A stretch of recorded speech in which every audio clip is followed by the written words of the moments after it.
Test 1, 2, 3, 4, 5. Hello, everybody. Good afternoon. Welcome here on this sunny May afternoon. Judy was talking about being out in the garden a little earlier. Who else spent some time in the garden this morning? Anybody? Yeah. Just a couple, okay. Well, let me welcome you here today to this is our second annual Mental Wellness Day here at Whitby Free Methodist. My name is Dale Harris, and I'm the lead pastor here at Whitby Free Methodist. And if you're a guest with us today, let me wish you a really warm welcome. We're so glad that you've joined us for this event, and we do trust that it will be a great blessing to you and a great encouragement here at Whitby Free Methodist. We really want to be the kind of faith community where it's possible to be honest and authentic about the journey that we are on, and we believe that talking about mental wellness and learning about mental health and being transparent about those kinds of things is a really important part of being that kind of community. So we're so glad that you've joined us for this today, and do trust it will be a blessing to you. And I have the great privilege of introducing our theme speaker for today. His name is Dr. Grant Mullen, and judging from how hard it was for us to find a date that worked for our church and for Dr. Grant when we were planning this, I know that he is a very much sought-after speaker on the topic of mental wellness and mental illness, and especially as it relates to Christian faith and church community. And I am so much looking forward to hearing what he has to share. Dr. Grant has written 2 books. One is called Emotionally Free, and the other is called Our Will, A Testimony of Healing. And I know that he has some copies here today, and so if you're inspired by what you hear and you want to learn more, there'll be an opportunity after our presentation today to visit a bit in the fellowship hall at the back of our church, and you'll have an opportunity to learn more.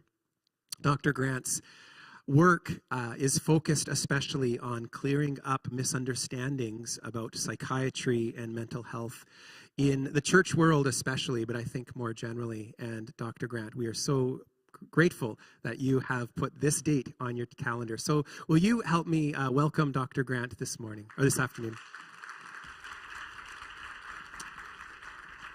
And if I may, let me pray for you as we get started. You may. And is that okay if I put my hand on your shoulder? Yes, it is, actually. Lord, we thank you so much for this time that we have. We pray that you would open our hearts and open our minds to what Dr. Grant will say, and may we leave here a little closer to you and better shaped as a result of the time we've taken. We pray this in Jesus' name. Amen. Well, good afternoon, everyone.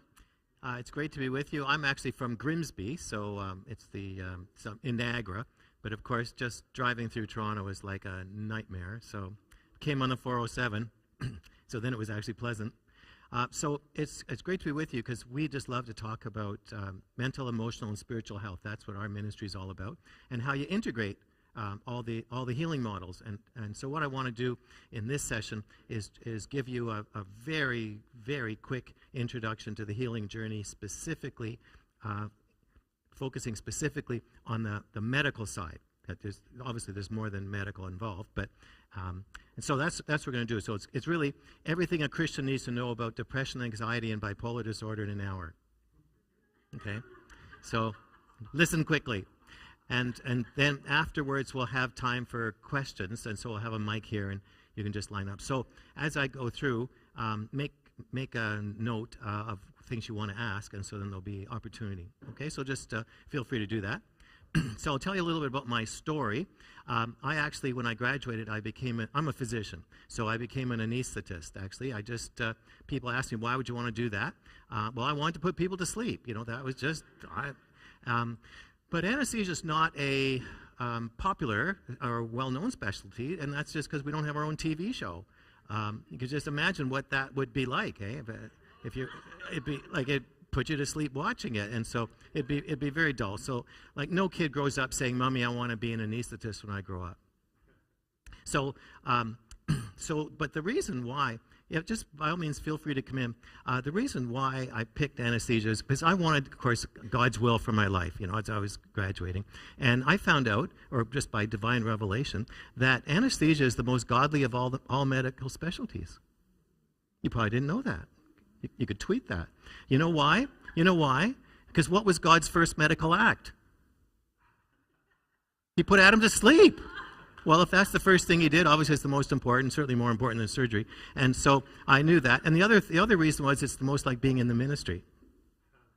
For the same reason. So, but also anesthesia is all about control of other people. And so it was just suited my personality perfectly. Because in anesthesia, everyone does what they're told immediately. Like, you don't have to negotiate, or, do you really feel sleepy? Do you really want to be here? Do you have some other plans? Like, everyone goes to sleep exactly when you tell them to. But the best part of anesthesia is you don't have to listen to anyone for more than 10 seconds. Because you just know that as soon as the syringe is empty, everyone's quiet. So you can be all warm and fuzzy and pastoral because you know that in 10 seconds, everything's quiet and you can go back to work. And so anesthesia was just perfect. And there's a lot of gadgets, And I wasn't good with power tools, so this was sort of my substitute. And so it was a perfect fit for me. But the other reason I went into anesthesia is because of my admiration for the founder of anesthesia. I just thought that was a role model. That was a role model I really wanted to follow. But here was the problem. I moved to Grimsby. It's a little place, a small hospital. And so we only did, and the ORs were only open in the morning. And so in the afternoons, we all had to be GPs. Well, being a GP is, of course, polar opposite to anesthesia, as you can imagine. We had to wear street clothes. That was the worst part. But in general practice, no one does what they're told. The drugs work really slowly, and also after 10 seconds, I kind of lose interest, unless they have trouble sleeping. Then I thought, okay, I can help you with that. Lie down, I'll put up the IV. I can get you to sleep. That's not a problem. And so general practice was really awkward. But the most awkward part of general practice was people came to see me with a different kind of pain that I was completely unfamiliar with. You see, I knew all about real medicine. I worked in ER, I worked in ICU, I put paddles on people, and I did resuscitations. And I knew that as an anesthetist, I thought there was just one kind of pain, physical pain. You either put them to sleep or put a needle this long into their back between contractions. And so people came with a different kind of pain. You know what the other pain was? There's physical pain. You know what the other one is? Emotional pain. And of the two, which do you think is the most common? Emotional. Which do you think is the most disabling? Which do you think is the hardest to treat?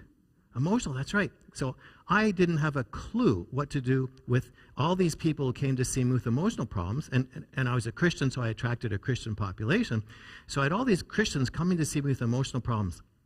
And I didn't know anything about emotions because in the school I went to graduate, you had to have a personality extraction.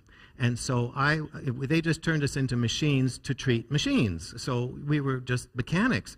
And so people were coming to see me with a problem with their feelings. I'm thinking, feelings? You've got a pulse and a blood pressure and you're breathing without a machine. Like, why?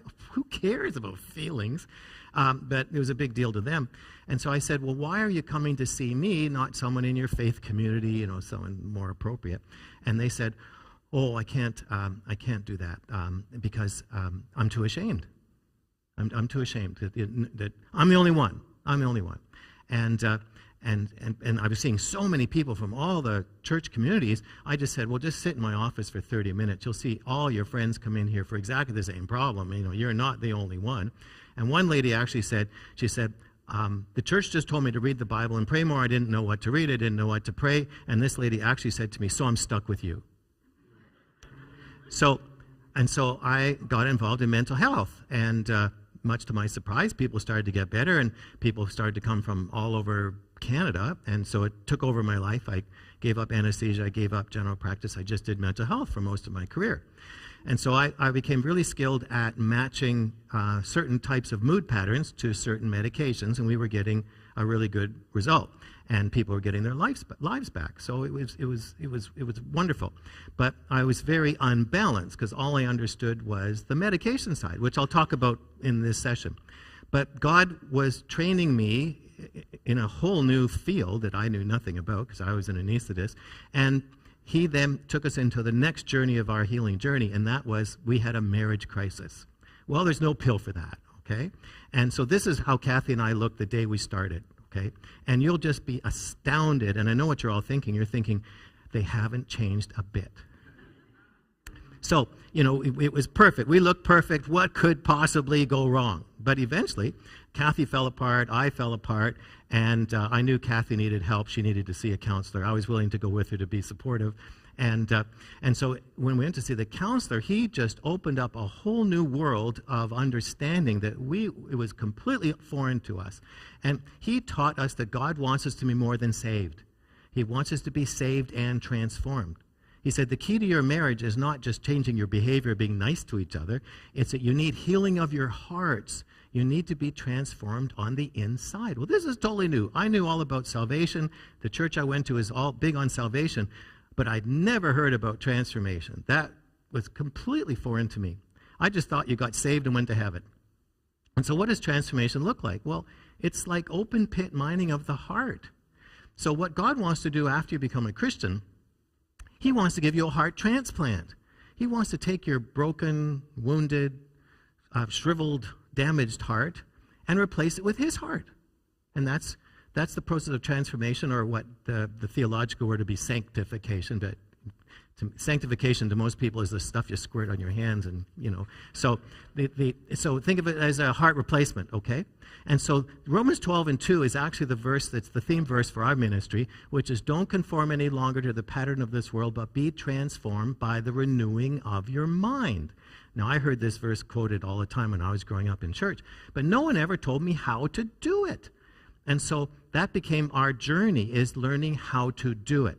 And so our ministry is to teach people how to do it. And there's a pathway to renewing your mind and being transformed. And the bottom line is you have to change how you think. Okay, that's really all the Romans 12:2 verse really says. If you are going to be transformed by the renewing of your mind, it means you have to change how you think. But how do you do that? I mean, you can't just, I'm going to think different from now on. Well, that doesn't work. And so there are three parts to humans, that says in the Bible, body, soul, and spirit. And each of these three parts have an enormous impact on how you think, feel, and relate to others. And if you have any issues in any of those areas, it will disrupt how you think, feel, and relate to others. So to change how you think, or to be transformed by the renewing of your mind, you have to address physical problems, spiritual problems, and emotional problems. And if you address one or two of those, you can be improved but not free. And so the whole point of our ministry is to walk people through how do you be transformed in all those three areas. And so you can have a malfunction or a struggle in any of those three areas that will have a major impact on how you think, feel, and relate to others. And in each of these three areas, so in the physical area, you can have a psychiatric problem, which we're going to talk about in this session. So those are the mood disorders, or actually any psychiatric disorder, because that interferes with how you think. But in the spirit realm, remember, we're in a spiritual war, whether you want to admit it or not. I mean, you are constantly under the bombardment of dark thoughts from the enemy that wants to capture your attention. And so we're in a war, so you have to understand spiritual issues. And then in your soul is really your personality, and your personality is shaped by the events of your past. But more important than what happened is how you interpreted it. See, your interpretation is more important than actually what happened, because it's your interpretation that determines your self-esteem, self-image, self-confidence. The interpretation is huge. And so if you want to change how you think, you have to address any kind of mental health problem, you have to address spiritual attack, and you have to have a healing of the wounds of your heart, which is a healing of your personality. And so what we've done in our ministry is we teach people how to do that. So when I wrote this book, Emotionally Free, it's just how to walk through each of those three parts. So the first third of the book is how to assess your mental health. The second third is how to understand your spiritual authority. And the last third is how to do an inventory of your baggage. And so we've got tons of resources in the next room. And then we have an online program where we've actually taken people through that whole three-part program online through short videos, so a long series of short videos. And so all that information's in the other room. So in this session, we're just going to talk about physical conditions. Okay? Now, that's not to mean that the other two are not important. They are just as important as this, but this is all we have time for. I'm just going to talk to you about physical conditions that interfere with how you think, feel, and relate to others. Okay? So when I first started in mental health, of course, you knew that I knew nothing about it. And then my first question was, well, could this even happen to Christians? Because the church I grew up in, everybody was walking in victory all the time. No one was ever depressed. No one ever had a problem. Like, I never heard about anyone. In fact, when I was a teenager, one of my other teen friends, his mother just disappeared. Like, just disappeared. Wasn't coming to church with the family. And in those days, in the church bulletin on Sundays, you'd have a list of people in hospital, and they would get a casserole. So this lady just disappeared. So I asked my mother, I said, so what happened to this lady? She said, oh, she had a nervous breakdown. I said, what's a nervous breakdown? And so, my mother really couldn't define it because it's undefinable. All I knew was it was so awful, it was so shameful, you couldn't use your normal voice. And so the assumption was this was her own fault, and so her name didn't get in the bulletin, and she probably didn't get the casserole. So I didn't understand, could this even happen to Christians? And then, isn't it a sign of spiritual weakness? I was actually in a huge church service, and a big group there, and the speaker who had come in from outside, he said, in his message, he just said, no Christian of good character will ever suffer from depression. What planet does he live on? But I found out afterwards he was in administration, so that's why he never relates to normal people. And then, could a Christian ever require psychiatric treatment? Well, in my growing up, in my the church culture I came from, psychiatrists were considered to be faith-sucking monsters. So you would never, ever go to a psychiatrist because on your first visit, they would do a faith extraction and you'd be left a faith vegetable. And so you would never go to them. I mean, they were tools of Satan for sure. And then, doesn't it all come from demons? Well, we'll come to that. And then, don't all mental health problems come from sin? I actually had a very senior experienced pastor in my living room who was asking me about my interest, and I told him I was getting involved in mental health. And he just scoffed at me. He said, if we just had more repentance, we could empty the mental hospitals. Well, that's ridiculous, okay? Where he gets that idea from. But unfortunately, he'd been spreading that kind of information. So as a result, Christians are very confused about mental health problems. And this is the lineup outside your pastor's door of people wanting counseling appointments because they're so confused. They don't feel good inside. They don't know who to turn to. And so this is the demand on pastors is to, please make sense out of what I'm experiencing because they don't trust the secular world. So that's why I got involved, was because the Christians couldn't trust the secular world to help them, and so I got involved, and they came to see me. But what I'd found as I got involved in mental health is that depressed people, particularly Christians, they have to endure misunderstanding. Like, I found that the Christians with depression suffered more painfully from non-Christians because when a Christian was depressed or anxious, we layered on, as Christians, we layered on shame and guilt.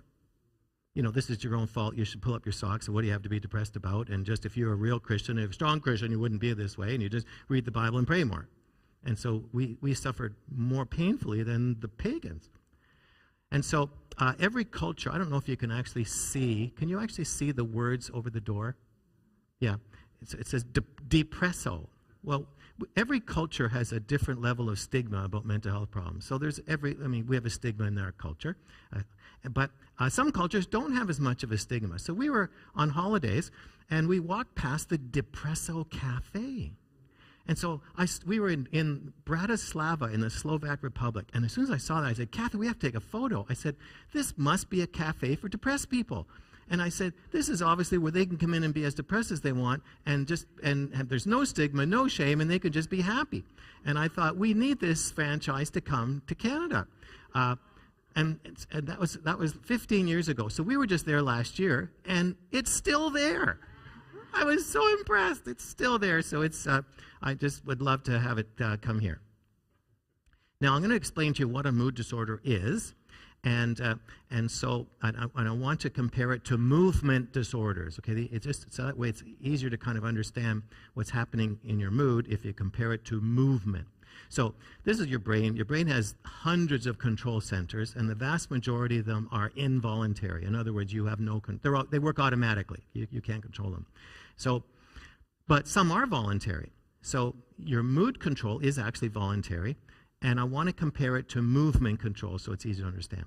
So if you want to move a limb, what has to happen? Well, your brain's full of nerve cells, and so nerve cells talk to each other, and that's where you form intent. Okay, so you decide you want to move your arm. So it forms intent, it sends a signal to the movement control area, and then that determines which nerve to send the signal down so it gets to the right muscle.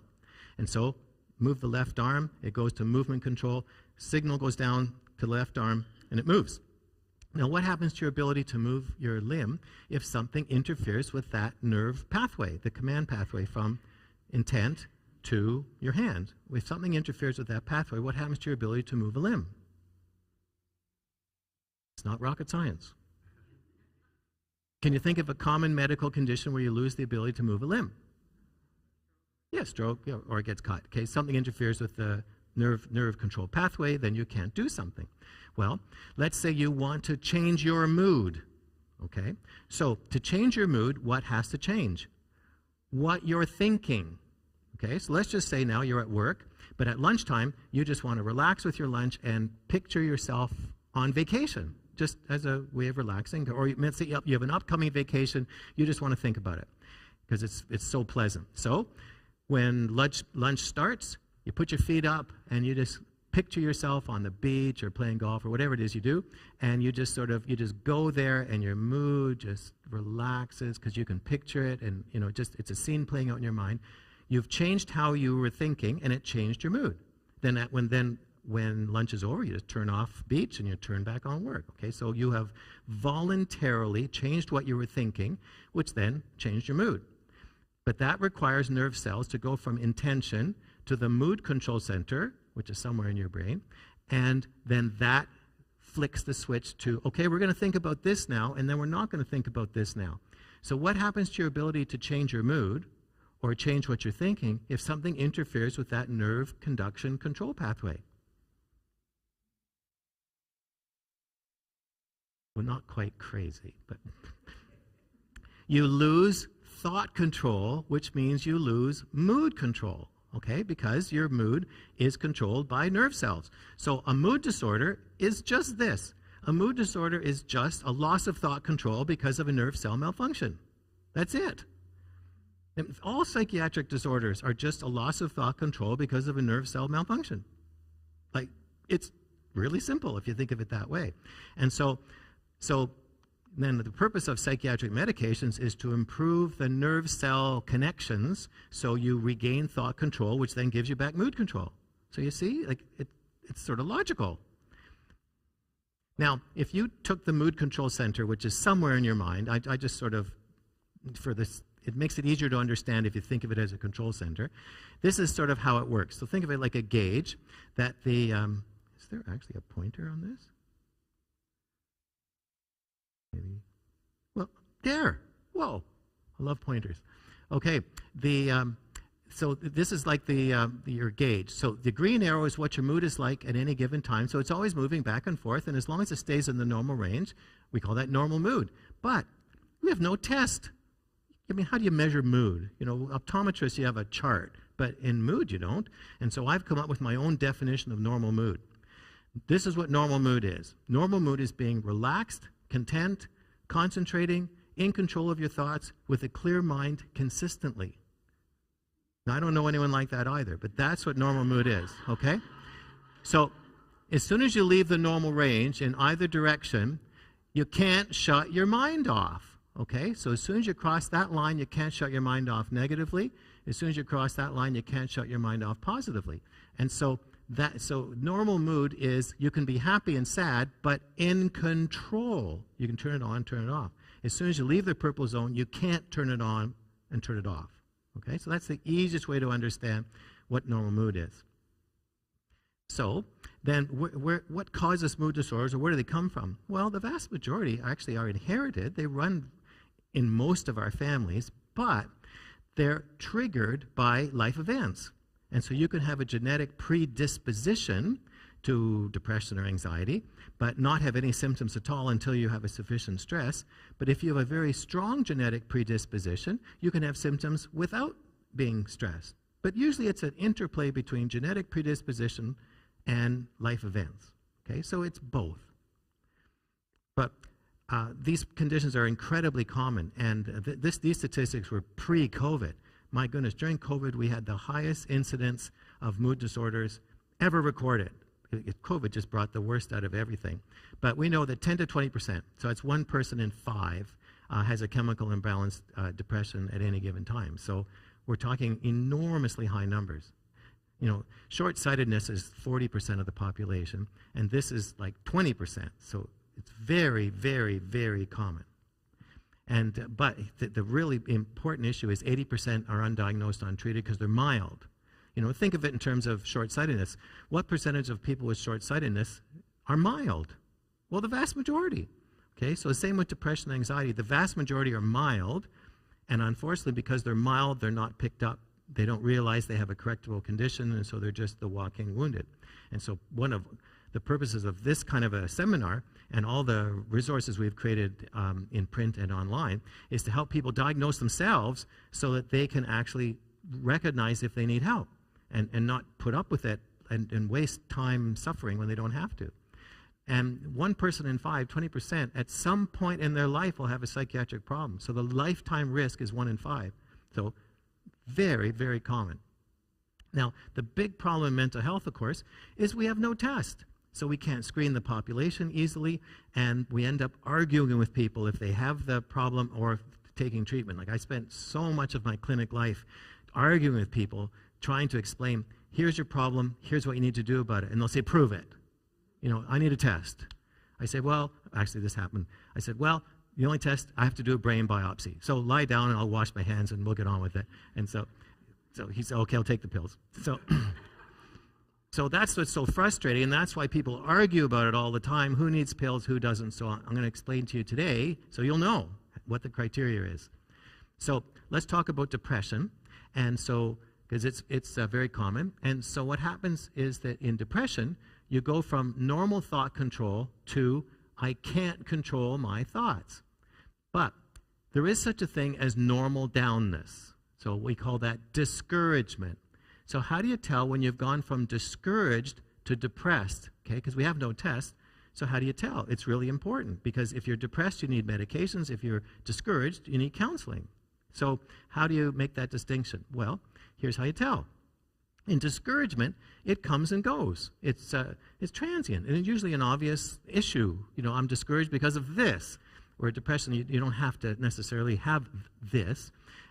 Also, you're only down about part of your life. Like, not everything is a problem. It's just, you know, work may be a problem, but you're okay at home, or you're okay at home, and it's just a part of your life is getting you down. And spiritually, you're stable. That means you still feel connected with God. You still feel God. Life is worth living, and spiritually, you're alive. But most importantly, if you're discouraged, you can control your thoughts. Okay, that's the most important thing. You can turn it off. And if you can control your thoughts, you can concentrate. You see, if you can't control your thoughts, then your mind is heading off in all kinds of different directions, which is very distracting, and you can't concentrate. So the main signs that it's just discouragement is I can turn it off and I can concentrate, but I'm really down about this part of my life. So that's where counseling is incredibly valuable. But in depression, it's very prolonged. So most people who came to see me, I would ask them after they made a full recovery. I just said, how long have you been feeling down? How long has it been since you felt this well? So that would give us a rough idea of how long they've been sliding. And the vast majority of people said 20 years. And that was the average. Now, they had only become aware of the slide for maybe 5. Because remember, 80% are undiagnosed, untreated, so they were drifting down, just not realizing they were sliding, blaming it on stress and work and air pollution. And so they were sliding, and then they crashed. Then they came to medical attention. But after they made a full recovery and they looked back, I haven't felt this well for, usually since they were teenagers. So it's very prolonged. And in depression, you lose interest in everything. It's not just part of your life, it affects every part of your life. And there's a sense of hopelessness. You feel alone. You feel cut off and abandoned by God. I mean, people who are depressed, they feel isolated from people they can see So it's not hard to understand that they feel isolated and cut off from someone they can't see, which would be God. But most importantly, you can't shut your mind off and you can't concentrate. That means you've crossed that line, that there's a nerve cell malfunction, that you have lost control of your thoughts.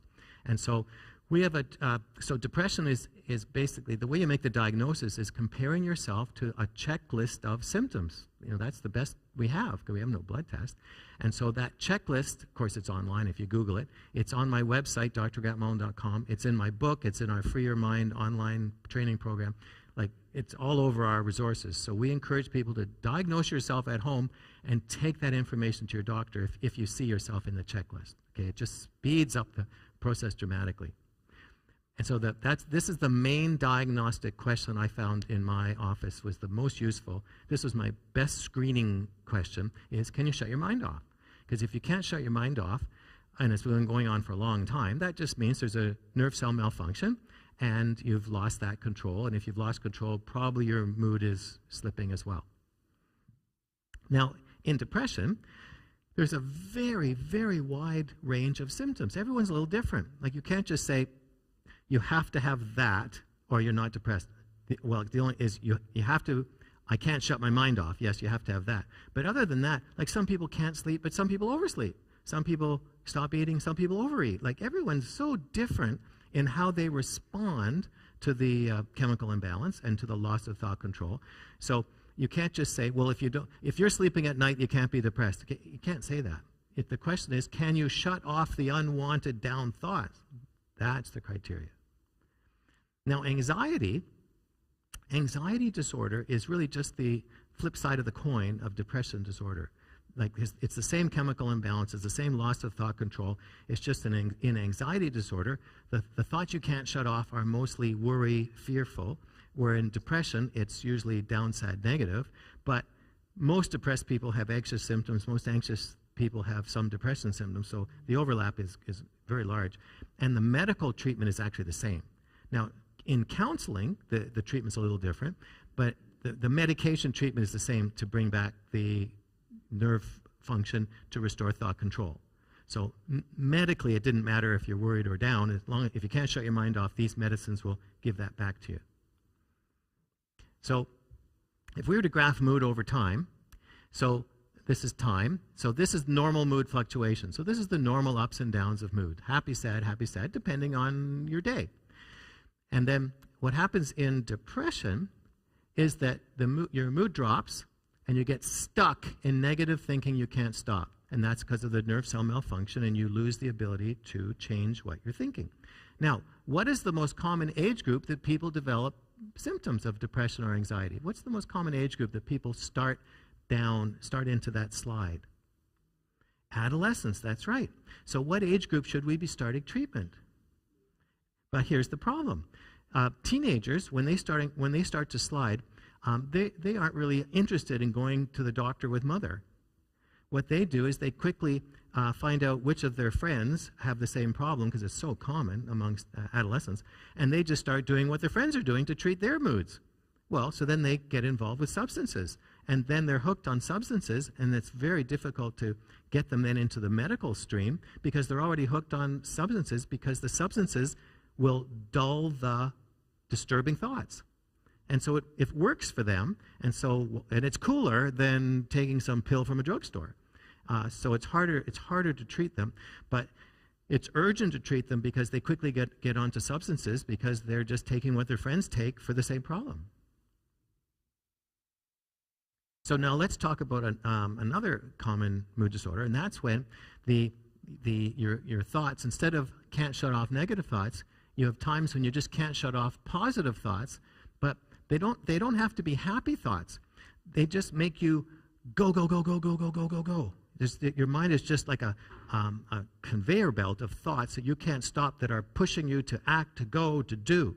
But you don't have to be happy. In fact, you can be really irritable, because if anyone gets in your way when you're on a roll, you can just get out of my way. Okay, so you don't have to be happy. You have to be driven. So driven means there's like a locomotive in your mind just going push, push, push, push, push, push, push. Don't slow down, no time to sleep. Let's do this, let's do this, let's do this. Okay? So that's drivenness. So that's a bipolar mood pattern. So remember, this is the normal up and down of mood. Depression goes just this way. In bipolar disorder, you have times of depressed and times where you're pumped and driven and energized. Now, why this is so important is 20% of depressions have a swinging pattern. And the reason it's so important to make that distinction is the treatment for swinging depression is different from regular depression. But at which pole, it's called bipolar because you have a north pole and a south pole. At which pole do you think a person is most likely to go to see the doctor? When they're feeling really down or when they're feeling really elated? Right. So then if you go into the doctor when you're in your down pole and all you complain about is feeling down, what are you likely going to be diagnosed with and treated for? Depression. The problem is if you take depression medicines for bipolar depression, it won't work. And it will delay the proper diagnosis for years. And so it's so important to hand the doctor the diagnosis. You need to complain accurately when you go to the doctor. So you need to do your self-assessment.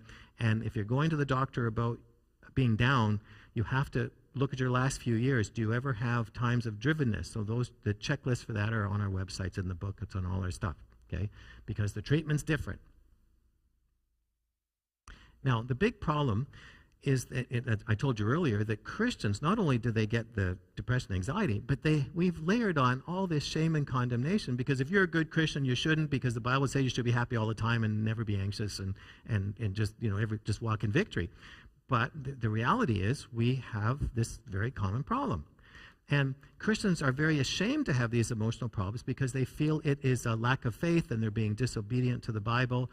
And so we beat ourselves up. And then if you run into the wrong person, they'll just say, well, what do you have to be depressed about? And just read the Bible and pray more and just sing happy songs. And so it's really difficult to help Christians because they were so resistant they felt that I was giving them a secular solution to a spiritual problem. They didn't see that this has a medical component and a spiritual component. And so I found that Christians were kept out of treatment. During my early years, I had many Christians were forbidden to come and see me by their church because I was a tool of Satan giving a secular treatment to a spiritual problem. And so I took a lot of heat for that for quite a few years until so many people in churches were on medicines and the leaders saw that it was useful. Now, what about demons? I was raised in the church, so I knew nothing about demons. And so it was a real surprise to me. I admitted one of my patients to hospital in Grimsby, and when I was doing my ward rounds, right in the middle of the conversation, her eyes glazed over, a voice came out of her and said, "Leave her alone, she's ours." Well, what do you do with that? And especially when I thought, how could that thing get into Canada? I was told this doesn't happen here. And so it's only overseas. And so I knew there was no pill for this. And so I had to start learning about spiritual warfare and spiritual authority, and that's when I discovered the Bondage Breaker and Neil Anderson's materials and Freedom in Christ. And Neil Anderson actually wrote the foreword to my book because we became friends and did things together. So I had to learn that we are in a spiritual battle, whether you want to acknowledge it or not. And so what I learned was Satan hates your guts, and he loves to put his disturbing thoughts into your mind. And he particularly likes mental health problems because if you can't shut your mind off, you are just an open door for him to just walk in and dump more junk into your mind. Because if you're already thinking negative, he'll just say, well, here's a truckload of negative things. And if you're already worried, well, here's a ton more things to worry about. He just loves to kick us when we're down. And so he was so annoyed at our clinic because we were giving people back control of their mind, and when their thought control came back, they could use their spiritual authority and shut the door on him. So that really annoyed him. So for about 2 years, we had a demonic manifestation in my office almost every month. It just became kind of normal because Satan was so angry with what we were doing in my office. And so that's where I learned that there's a spiritual component. Now, so people said, well, aren't all mental health problems demonic? Because look at that manifestation I just described to you. No. What I found was that the demonic loves to magnify whatever you've got. So if you have an addiction problem, they'll magnify that. Any weakness you have, they will want to magnify, take advantage of. So if you have trouble shutting your mind off, they will just love to ride in and make things worse. And so they can insert things into your mind, and I mean, there's all kinds of ways they can interfere. But so I found the treatment sequence that worked was restore thought control, and then start using your spiritual authority to get rid of them. It's a combination treatment. So it was very uncommon, though I did have a few patients that the problem was completely demonic. After deliverance prayers, their mood disorder disappeared. But vast majority, it's the demonic was layering on top of and taking advantage of the underlying physical condition. But it's very real. So as far as the treatments go, on the doctor side, really, all doctors do are medications. Don't expect doctors to do counseling or anything else. That's done by counselors. But all of you can be involved in this column. All of you can encourage someone who's struggling with their mood. Just by what you learned in this session, you can be encouraging. Instruction, like understanding how the treatments work and how the diagnosis work. You can just share what you've learned today. Exercise is very valuable. Exercise helps with mood. It doesn't correct the chemical imbalance, but it certainly lessens symptoms. Prayer is very valuable because Christians, people with depression, find prayer very difficult, and so they stop praying. So you need to pray with and for them. And Christian counseling is incredibly valuable. In fact, I mean, we all should be in Christian counseling. I mean, they're a very, very valuable resource that God's given us. And deliverance prayer is very helpful, like to use your spiritual authority to stop the attack of darkness. And then if all those treatments don't seem to help, then that's when we encourage people to go through the self-assessment checklist to see if you might need to see a doctor. You might need medicines to help. Now, before we get into drugs, depression affects Christians in a very unique way, which makes it so much more painful for us in our suffering, because it has such an effect on us spiritually. In fact, we'll probably come to that momentarily. Okay, so I had a tremendous trouble in my office convincing Christians to take medicines because it was such a secular thing for what they had been told was a spiritual thing. And they said, well, is it in the Bible? We want to be scriptural. And of course, we always want to be scriptural. So actually, I actually discovered this, that in Numbers 11 and 15, it actually tells a very important story of Moses. If you recall the story, he at times became totally fed up with the children of Israel, right? He was just exasperated, and he was just he couldn't stand it any longer. He wanted to change churches. He wanted to transfer, but he had the only church, right? So he couldn't, there was nowhere else to go. So he goes up to the mountain, and he's complaining to God about these people. He wants to wring their neck, but in love.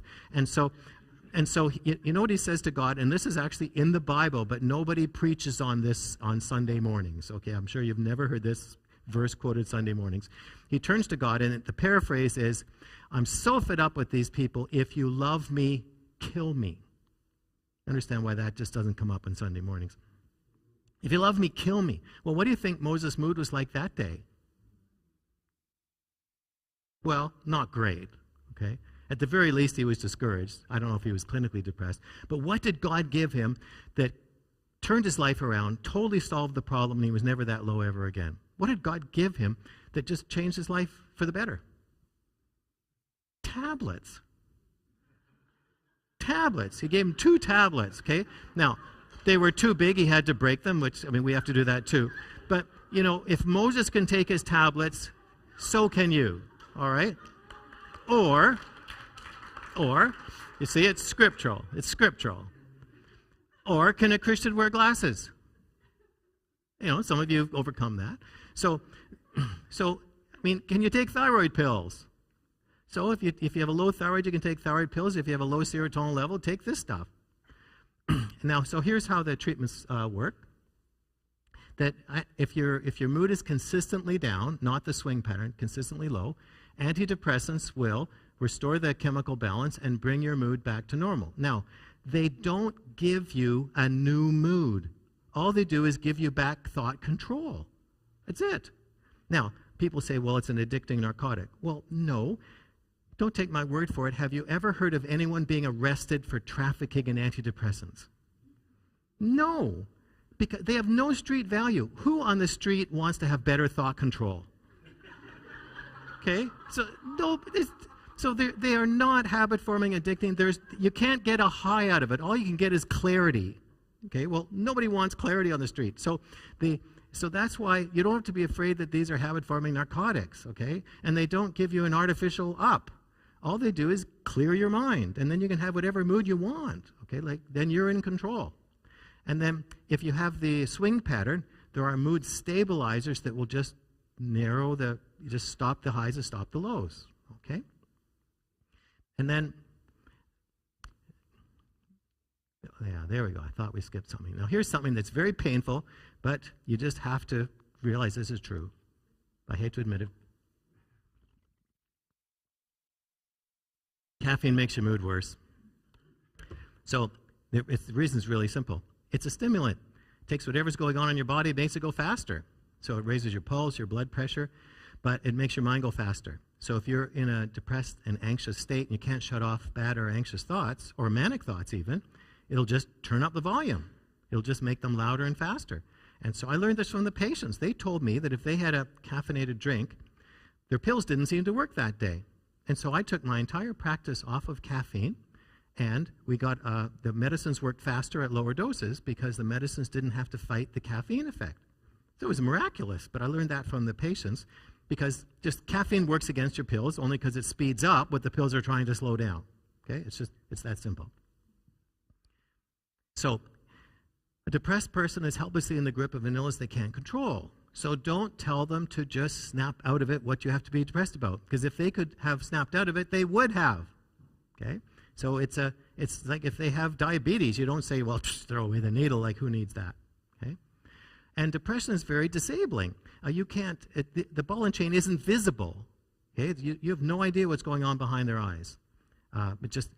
So we need to realize how common this condition is, and there's so many ways we can help. And most mood disorders are medical illnesses with legitimate medical treatments, and most can be well controlled. Now, the reason why this is so particularly difficult for Christians, and why there's so much confusion amongst Christians because they feel so condemned and ashamed, is this: that mood disorders, psychiatric disorders, are the only medical conditions that I'm aware of that have spiritual symptoms. And here's an easy explanation. There are 4 things we do to be devotional. Can you name one? Pray. Does prayer require concentration? Yes. Does prayer also assume that someone's listening to your prayer? Yes. So do depressed people concentrate? No. Do they think anyone's listening to them? No. So prayer is very difficult, or it even stops. What's another thing we do to be devotional? That's the 4th one. Okay. Have to do them in the right order. I'm not that flexible. Okay. But you're right. Read the Bible. Yes, does that require concentration? Because reading anything is difficult. Okay, so read the Bible and pray doesn't really work when you're depressed or anxious. What's the 3rd thing? Worship. That's right. So does worship require concentration if you're doing it properly? Yes. And does worship also assume that you have something to celebrate? Sure. Well, remember, in depression, they're not concentrating. Do you think they're doing a lot of celebrating? No. And the 4th thing is, we go to church. That's right. Do people with depression like groups and crowds and small talk? No. What's the most painful thing you can say to a depressed person in the church lobby? Yes, I'd like to die. Thank you very much. How are you? Okay. And then if you run into the wrong person, oh, I understand you don't read the Bible, you don't pray, you don't worship, you don't come to church. You must be in sin. That's really helpful. So that's why Christians, that's why I feel Christians suffer more painfully than non-Christians, because the non-Christians don't have all those worries. They're just depressed. We're depressed, and we feel like such Christian failures. So that's why it's so important to understand these, and that's why we've created so many resources to help Christians understand that this is a medical problem with spiritual symptoms, but it's a medical problem. So 20% of the population, 1 person in 5, at some point in their life will have this. So these are very, very common. So 20% of every congregation has a mood disorder. 80% are undiagnosed, untreated. They don't realize that they're sliding, but that does explain why their life is such a struggle. And so we've created a healing prayer. Kathy is an inner healing prayer minister. And we've created a 3-page prayer for the healing of mood disorders that covers every possible, everything we could think of that we could pray into that would affect how you think and feel. And so these are free. And so we have a few of these on the resource table in the other room. But if we run out, just email me and I'll send you the PDF. Okay, you can copy it and distribute it. Don't change it. But this is just for wide distribution. But because we want people praying as well as taking their pills and seeing a counselor. Okay, and so and for people who don't pray well because they're not concentrating, they can read it. Okay, that makes it easier. So I want you to watch this video before we wind up. Okay, so if you could just play the video for me, please.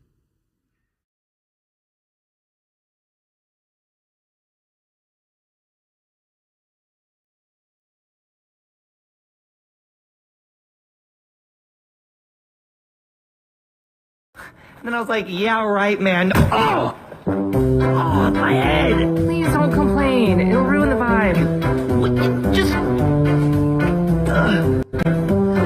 It's like you're not even trying to walk. Have you ever tried not having diarrhea? God, my migraine is killing me. You take meds for that?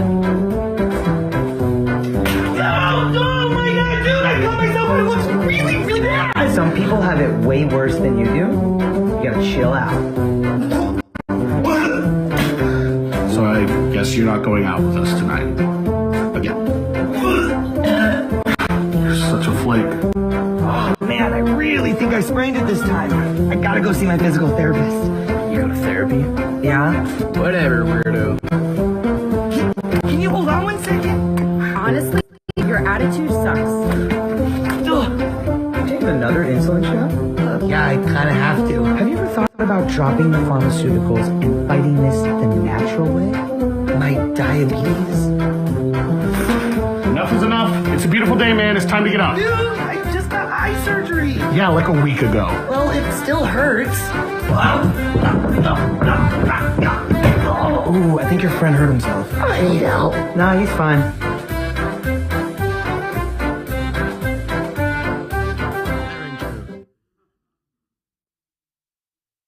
So we've created loads of resources to help Christians understand the 3-part healing model. So I've only just described one part today.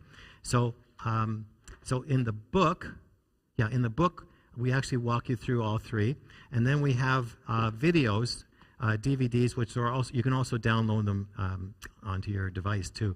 But we have videos on depression and how to change and mood disorders and fear and about 10 other topics. There's all kinds of them in there.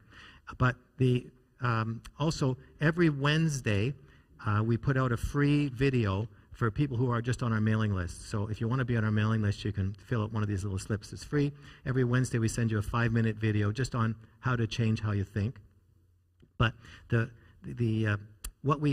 most effective tool we've created is this. It's called the Free Your Mind program. And so this is we did this just before COVID, and so it was perfectly placed when we couldn't travel or teach. So this is an online course where we walk you through all three stages of recovery through 15-minute videos, and so with activation exercises. And so it's just a steady walk through how to assess your mental, spiritual, emotional health, and how to pray, what to talk to Jesus about, and how to unload your baggage. So this is the most effective tool we've come up with so far. And also you can relate to us. We do Q&As and tutorials every month online. So that's our most powerful tool. But we've got all kinds of tools, and they're on the resource table in the back. So now we can take questions. So what we're going to do, well, actually, no, before we can prepare to, yes, for questions. But before we do that, I want to pray with you. So I want you to stand, because some of you are here because you are struggling with this problem. Some of you are here because you have a loved one who's struggling with it. And some of you are here because you want resources and tools to help somebody else. And so those are all really good reasons to be here. So I just want to pray into all 3 of those reasons. Father, I thank you for this wonderful group.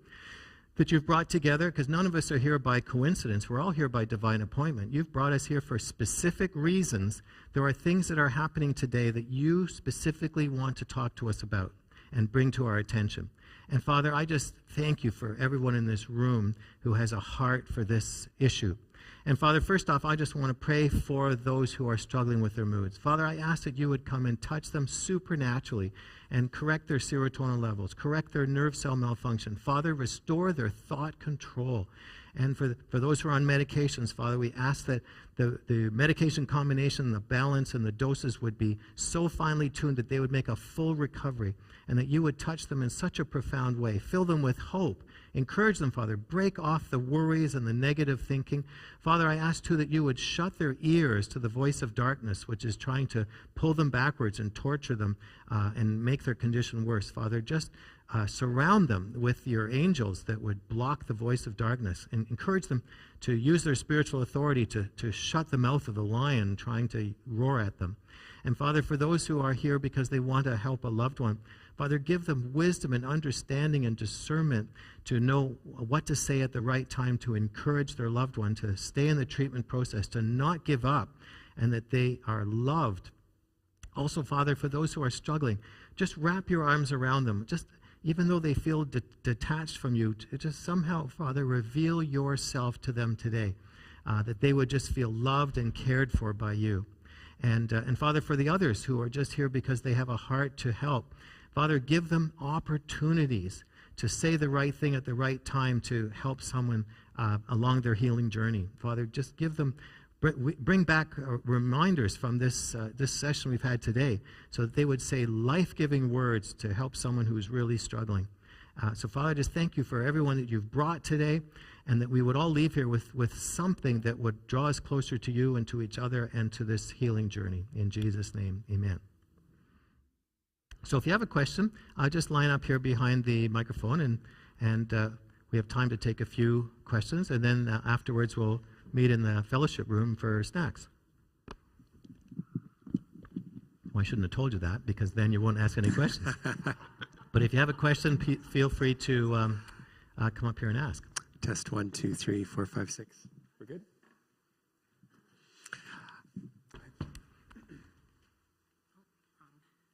I wrote my question down so Wonderful. I wouldn't forget it, because terrible memory. So let me find it.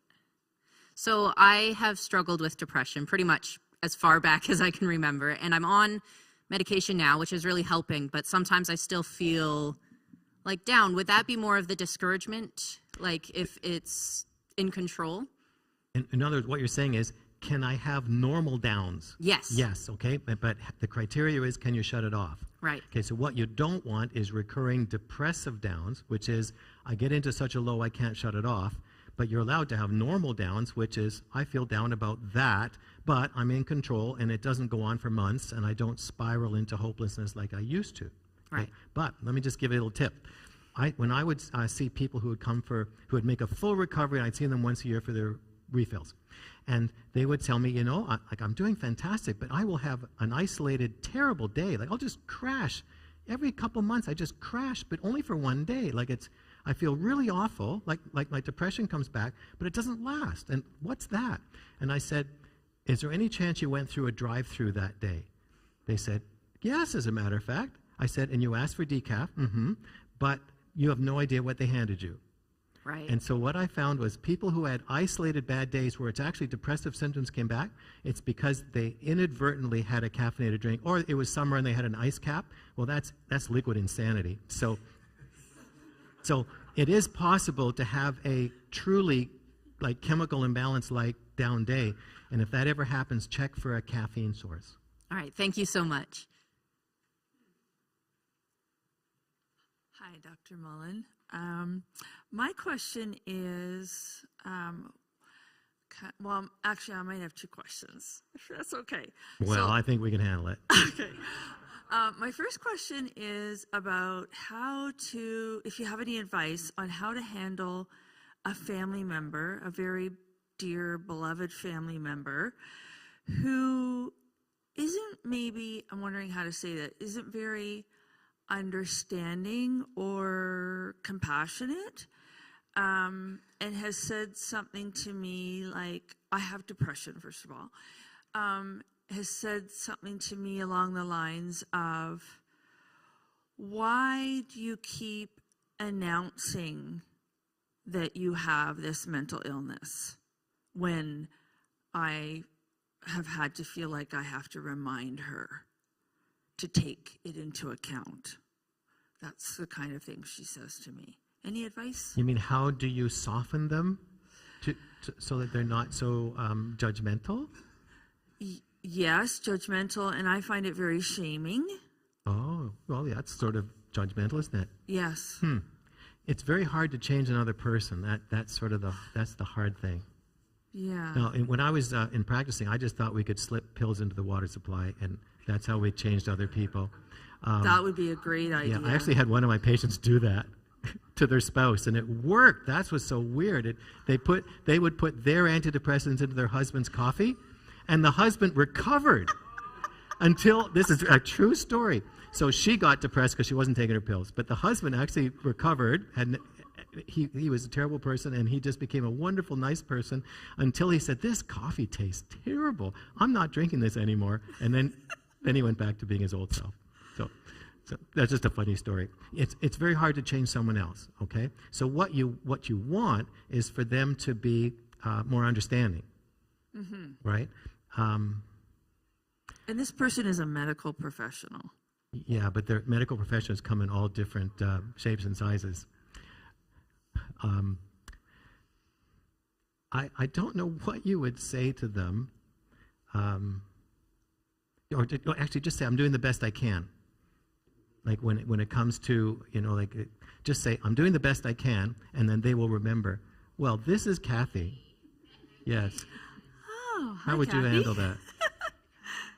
Approaching it from the perspective of when you say something like that, this is how I feel. Or how it makes me feel. Yeah. This is how it makes me feel. My perspective when this interchange happens. And so I feel like I have to defend myself. How can we work this out so I no longer have to do this? But you give it from your perspective rather than becoming defensive and saying, well, you say, when this happens, I feel. And it's your perspective, and he can't argue that, or they can't argue that. It's a she. Yeah. Okay. This is what you. This is, she can argue that. Yeah. Well, but then you don't engage. Oh, yeah. Don't engage. Oh, you always tell me how you feel, and you don't want to hear how I feel. That's what I'll get back. Well, then ask them to send you an email. Okay, we won't belabor it, but thank you for your... Yeah, it's hard. I mean, it is if really a person's hard. mind is closed, what can you do? Yes. I think maybe my best to...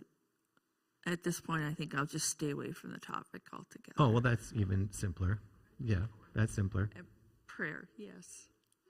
My other question, if I may, is there a big lineup? Yeah, it's a big lineup, yeah. Right to the door. Right to the door. Was about mania? Yes. And you said drive, having... Yes, drivenness, yeah. Yeah, drivenness. How do... Like, to what degree? How do I know if my degree of drivenness qualifies me as having mania? Yeah, if you can't slow down, in other words, that when you're in that state, is that you talk loud and fast, you have big ideas, you sort of exaggerate what you can get done in a day, what you're going to accomplish, big plans, big plans that exceed what you really could do in the future, not sleeping, argumentative. Yeah, loud and fast. Those are the most common symptoms. Okay. An inflated sense of self-esteem and potential. Okay. So if you look for like a little out of character. Okay. Thank you. Well, I've seen that. That's a really good question, but I've seen that just last for a couple of hours. Like in a teenager, it could be just a couple of hours. Now, typically in an adult, it's a day or two. But in teenagers, I've seen it last just a couple of hours. Okay, thank you. No, you were. Oh, okay. We have time for both. Yes. I was just wondering about how we can discern whether a problem is demonic. Oh, Like, how do we? you probably can't. Okay, so if we're like not in casual conversation. okay, then how do we determine the best course of action for a family member or a friend? Or Well, you start with, can they shut it off? okay, Because that's easier. In other words, if their mood is low and they're anxious and they can't shut it off, then you know the next step. The next step is they need to see a doctor and a counselor. okay. Can it be both? Can it be both demonic Oh, yes. and actual Yeah. illness? Oh yes, absolutely. So yeah. like you wouldn't be able to shut it off, right? What happens is the demonic aggravates the inability to shut it off. Okay, so but with medications they can correct that. In other words, restore thought control, and that alone will lessen the demonic activity. But then what we do in our program that we walk people through in Free Your Mind is that as we unload the emotional baggage, that's where the demonic is attacking from. And so as you unload the emotional baggage, they leave. So that actually is a deliverance exercise, emptying emotional baggage. So restoring thought control, emptying the emotional baggage where the demonic is actually residing, then it treats both. Okay, and who does that treatment? We do. Well, doctors do the pills, and inner healing prayer minister counselors do the baggage stuff. Like a regular Christian counselor would do? Well, many do. Okay, thank you.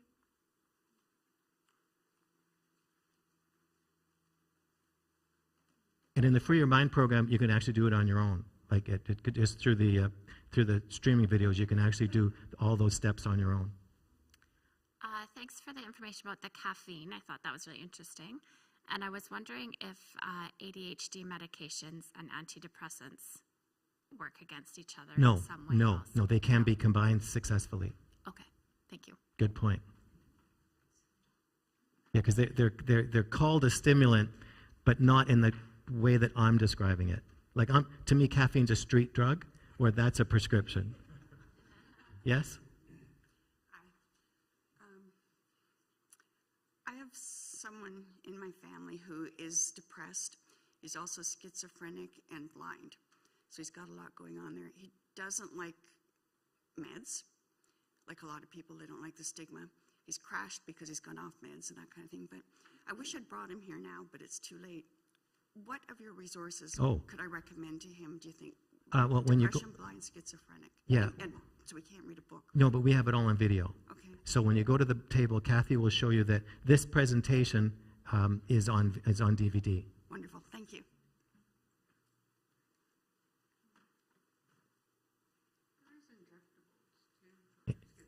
Yes, for schizophrenia, there's injectables, not for mood disorders. Okay, I have 10 questions, but I'm only going to ask one. Well, come up close. Come closer to the microphone. Okay. Can medication diminish working, or like if you're on the same medication for a long period of, like, do you need to change them? Yes, that's a really good point. Antidepressants can lose effectiveness over time, and so like if you're on, it's like I found it was uncommon for someone who made a full recovery on a certain dose. Like 5 years later, usually that dose isn't working quite as well as it did initially. So so in other words, be aware of that and watch for that antidepressants can lose effectiveness the longer you're on them, and so that they just can need some. That's why I saw people every year, because they often needed a little tweak, a little adjustment, a little adjustment to maintain the improvement. Now, if you start and stop your antidepressant, then that decline happens much, much faster. Every time you start and stop an antidepressant, it will lose effectiveness much faster. So that's why don't stop your antidepressants unless you've discussed it with your doctor and he feels it's a good idea. People just say, well, it's the summertime, I don't need it. That means when they start again in the fall, it won't work as well. That's a really good point. And if you're on caffeine, then don't expect them to work at all.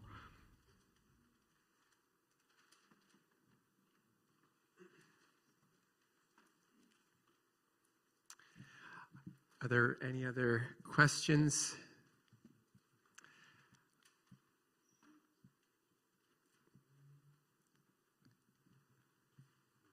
We're probably serving coffee in the next room. Oh, decaf. Yes. Yes. Doug must have told you. When someone has depression, is it possible to recover and not need medication Yes. anymore? Yes. No, it's not.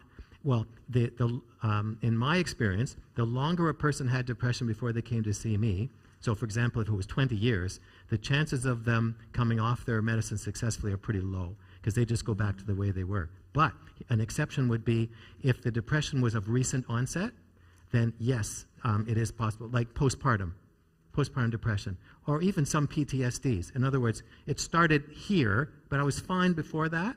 It started here, I was depressed, and so they take the pills for a while, and then they could come off. So just the people who came to see me, they'd had it since they were 15. So if they came off, it would slip.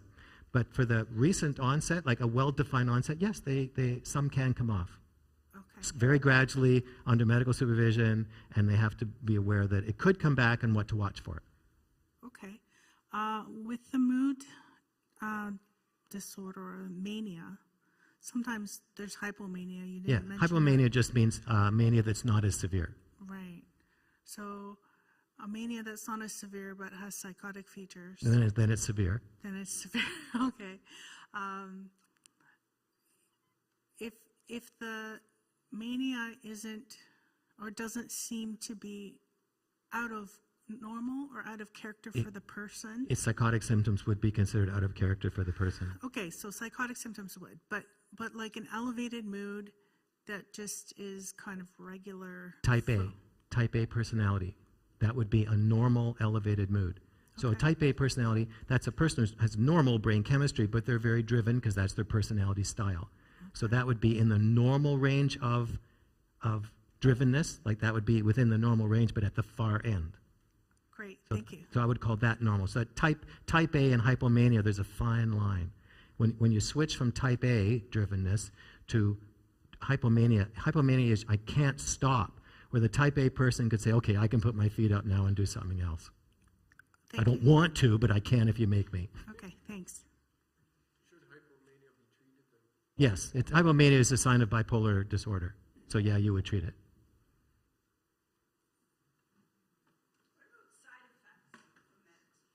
Anything could potentially have a side effect, so it needs adjustment to minimize the side effect and maximize the benefit. That's why you need to adjust it with a doctor. Yeah, so you need some adjustment and substitution.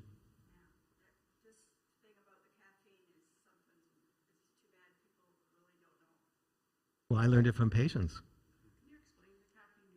Yeah, it's a stimulant, so it just takes whatever you're thinking and makes it louder and faster if you have depression or anxiety. If you don't have a mood disorder, you can have caffeine. It just makes you angry and irritable. Guilty as charged.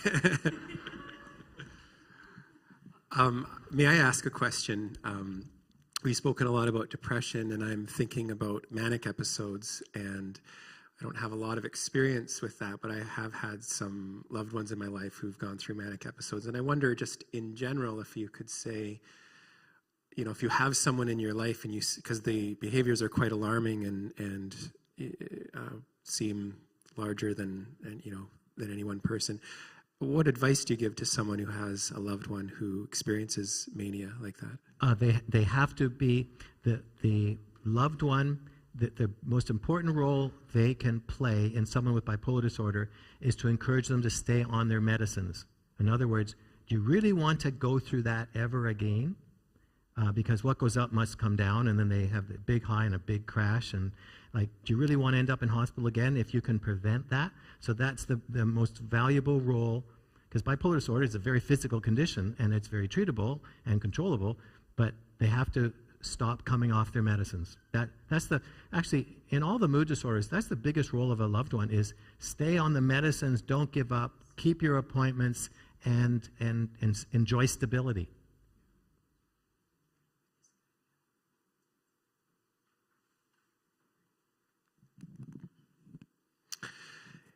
Are there any other questions for Dr. Grant before we thank him for his presentation?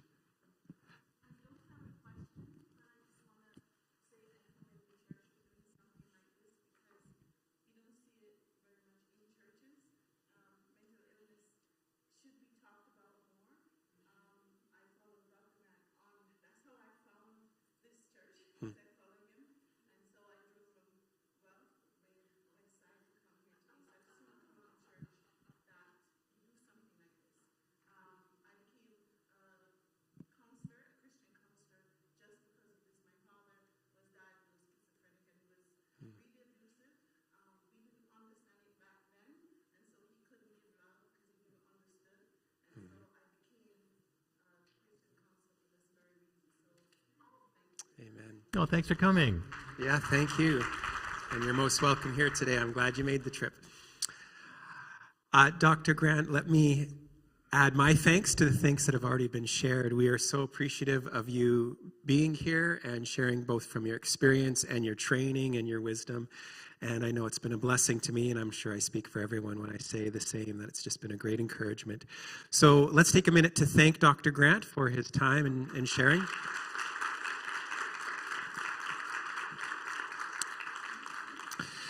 This is a mental wellness day, so don't go away. We do have refreshments we call it Founders Hall. It's just down the hall when you go out those doors, up the stairs to the left. We've got lots of refreshments for people to enjoy. There are information tables with some more information about mental wellness, and Dr. Grant and his wife are there with their resources, and you will have a chance if you want to talk one-on-one with them. There'll be an opportunity to do that. I did also want to invite you at 3:30 here in the sanctuary. We are going to be hosting a concert of some music this is actually music that I have written many years ago, going through my own journey of mental unwellness and the journey that the Lord took me on to come to a place of mental health. During that time, I did a lot of songwriting and sort of processed what I was going through in creative ways like that. And a lot of songs emerged from that. And as we were planning this day, I talked to some of the talented musicians at our church here and asked if they would help me collaborate and put on a concert of that music. And so you're most welcome to join us for that. It will be about an hour long, the concert. It will start at 3:30, and it will be, I'm calling it, an exploration of mental health in 10 songs. And so hopefully that will be a blessing to you as well. But thank you for being here. I'm going to invite Hope McGid to come now. And she just, as we close this time of our session together, she has a short exercise that she wants to lead us through, which is just kind of a practical exercise for understanding and promoting mental wellness. So Hope, come on up to the front and she'll present this exercise, and then we'll go and have some refreshments together.